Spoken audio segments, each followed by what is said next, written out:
Welcome to the Stoic Responder Podcast. I'm your host, Christopher Healy. As a special agent who spent more than 15 years conducting large-scale fraud, money laundering, and public corruption investigations, Stoic philosophy provided a mindset edge that became the foundation of my professional success. My mission today is to share those same ancient mindset lessons with you so that you can turn obstacles into opportunities and adversity into advantage. Time to muster up. Folks, welcome back to the Stoic Responder Podcast. This is episode 21.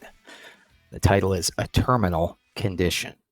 Folks, we're going to get into that in just a second. Let me start out by giving a shout out to one of the brands that I love to represent, Blue Badge Coffee Company. Mission of Blue Badge Coffee Company is to provide customers with the absolute best, highest quality premium coffee that money can buy. Blue Badge takes a portion of each sale and donates to law enforcement agencies around our great nation to assist them in funding and or maintaining peer support and wellness programs for their officers. These programs are crucial for the physical and mental well-being of hardworking law enforcement officers and agencies across the country. Guys, I say this every time. I don't get paid to promote anything on this podcast, and I don't want to get paid to promote anything on this podcast. I simply want to promote brands that are doing good things for the law enforcement community, and Blue Badge Coffee Company is one of those brands. So check out bluebadgecoffee.com. Get yourself some merch. Get yourself some great coffee. Say hi to my friend Rick Leckleitner out there in the Bay Area. If you see him at an event, he's doing great things for the law enforcement community and pouring some pretty tasty cups of coffee. So I love to support those guys. One other brand that I want to give a shout out to is the Overwatch Collective. Overwatch Collective is a 501c3 nonprofit and podcast funding therapy sessions and supporting mental health among first responders, military, and families. These guys are incredible. Listen to their podcast. If you know somebody who needs therapy, who needs some support, who's afraid to reach out into their agency because of the stigma, because they are afraid of how they're going to be received, have them reach out to the Overwatch Collective. They have a great motto. It says, one more is one less. One more person that they can provide therapy services to is one less suicide in the first responder community. That is an incredible mission. Go and support those guys. Buy some of their merch. Give them a donation if you got cash on hand. And finally, I'm wearing a t-shirt today from Barstool Sports. It's a t-shirt that was a memorial fund that was put out for Connecticut State Trooper Aaron Pelletier, who was killed in the line of duty on May 30th, 2024, leaving behind a wife and 2 young sons. Barstool Sports has made a habit of supporting families, specifically those in the Northeast who lose loved ones in the line of duty. They've done this on a number of occasions for New York, Connecticut, and other Northeast-based law enforcement organizations just in the last 6 months. Unfortunately, with the line of duty deaths that we are seeing out there in the world, it's never enough. But I love that Barstool does this. I want you guys to, if you think about it, if you consider it, when you do see one of these line of duty deaths and you see Barstool putting out one of these t-shirts, just know that 100% of net proceeds of putting these t-shirts out go directly to supporting the family. They have such a huge platform.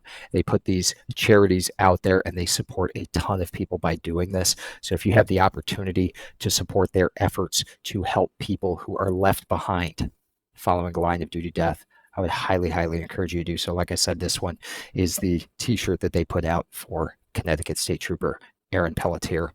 Highly recommend that you get yourself one of these, or any time that they are putting out a charitable t-shirt for one of our line of duty heroes who was killed in the line of duty. All right, guys, getting on to the show today. A Terminal Condition, that's the title. Let me start you out with a quote. This is our big mistake, to think we look forward to death. Most of death is already gone. Whatever time has passed is owned by death. Seneca. All right, so Seneca, as we all know, was a first century Stoic philosopher.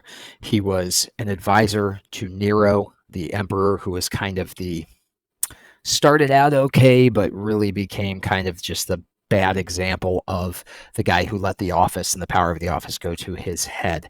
But Seneca is born around the time of Jesus. In fact, a lot of historical reporting thinks that they were born the same year. And so he kind of mirrors Jesus's life. He outlives him. Obviously, Jesus, dies young in his 30s, but Seneca makes it a little bit longer. And he kind of sees that first century of Rome through the Roman perspective. Jesus was seeing it through a very different perspective. But, if you read the contemporary if you read the Bible, if you read some of the contemporary historians, if you read Seneca's writings, it gives you an idea of what is going on in the world at that time. And it is not a great place to be living at that time. But Seneca, among the people who were alive at that time, was doing pretty well. He was an advisor to an emperor. He was a famous playwright, and he's probably the Stoic philosopher that we have the most writing, the most information about him from, because he was a prolific writer.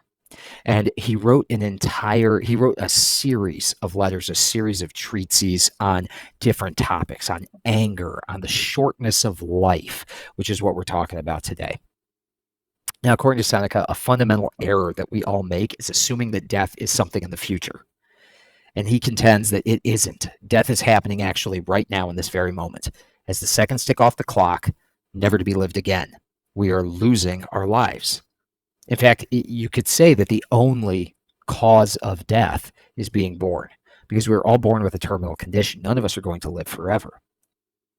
And when we live in fear of our natural and unavoidable death, we're paralyzed and prevented from living what remains of our life to its fullest potential. And that is Seneca's point here.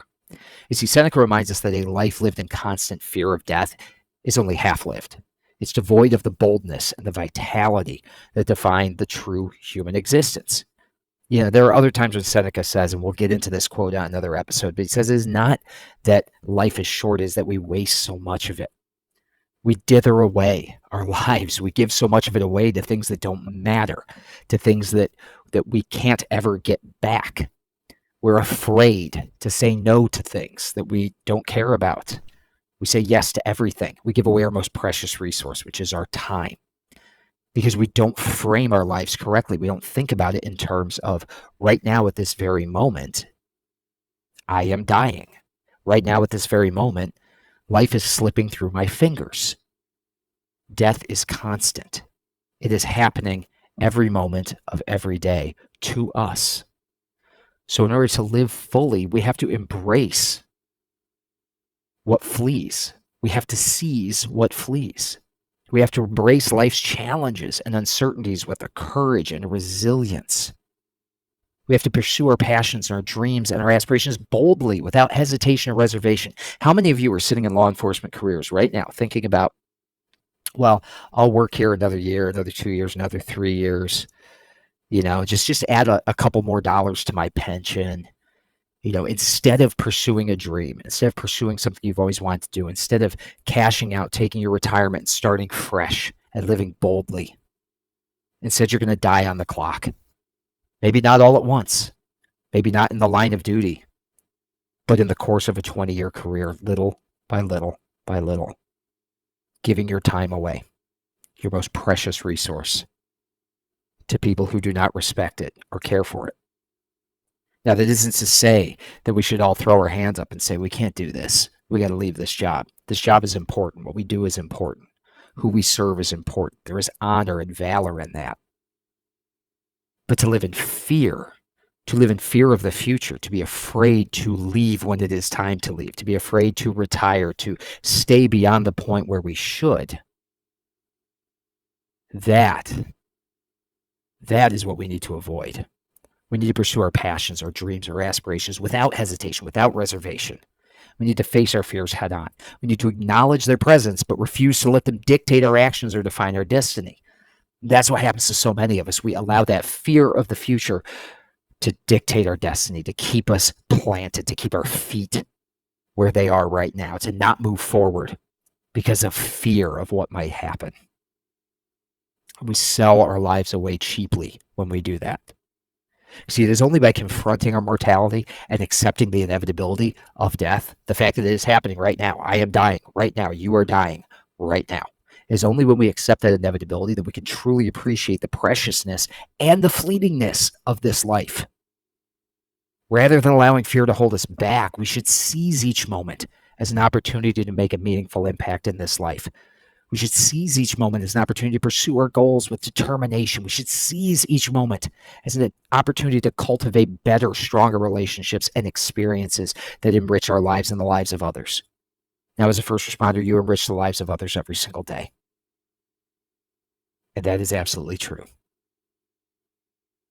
And so long as that gives you meaning, so long as that gives you purpose, so long as that is not something that you are doing because you are afraid of what else is out there, then by all means pursue that and pursue it with all your heart and do it well.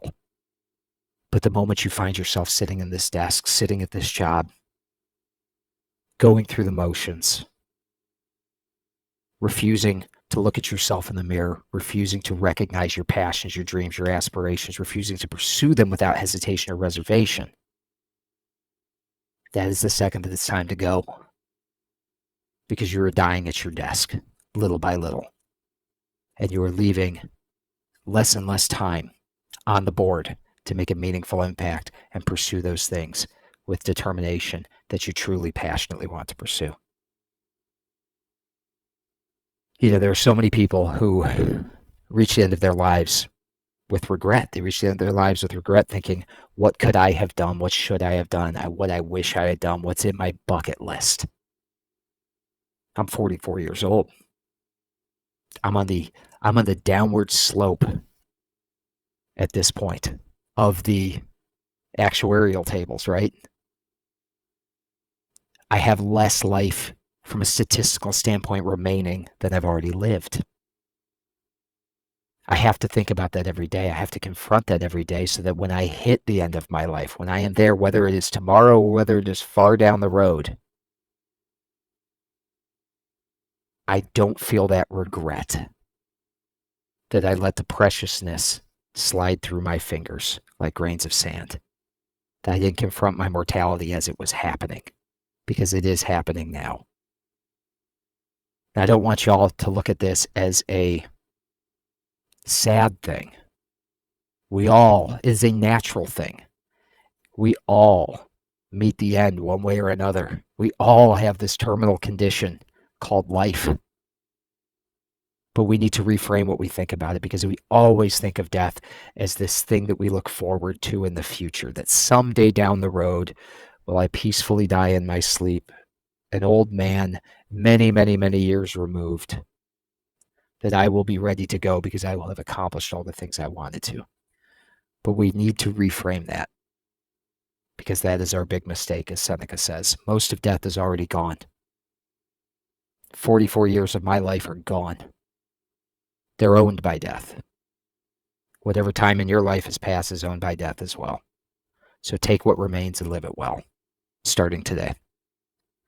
All right, folks, let me leave you with one last journal prompt for the week. Send you out into the weekend to live those lives with valor, to seize what flees. Here's your journal prompt. Get out your pencil, get out your journal, write this down. Time gone is owned by death. What is preventing me from living fully with the time that remains?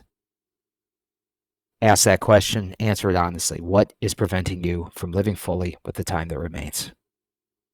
Folks, thank you so much for listening to this podcast this week. If you'd like to support this podcast, there are a few ways that you can do so. Number one, you can pick up a copy of my brand new book, In Valor, 365 Stoic Meditations for First Responders, which is available on Amazon, Barnes & Noble, Walmart, and anywhere you get your books.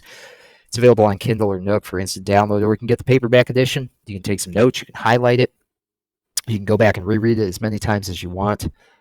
But if you do get that on Amazon, go back, do me a favor, leave it a 5-star review so that other people can see it and find it. Number two, subscribe to the Stoic Responder on Substack for free. That way you will get these podcasts directly into your inbox via email. You'll also get my weekly newsletters when I send those out. They're going to have Stoic leadership and personal development tips, and there is a free resource for first responders. Take advantage of it. And number three, and finally, the easiest thing that you can do to support this podcast is to like, share, and subscribe so that others can find it and can learn about what we are doing here to support our first responder community. Guys, thanks so much for paying attention this week. Thanks for joining us. Get out there, live your lives with valor, and until next time, you are how to roll. Thank you for listening. If you enjoyed this episode, please take a moment to subscribe, like, rate, and share this podcast so that we can spread the benefits of Stoicism to other first responders. It will only take you a few moments, but it can help us tremendously. Until next time, how to roll.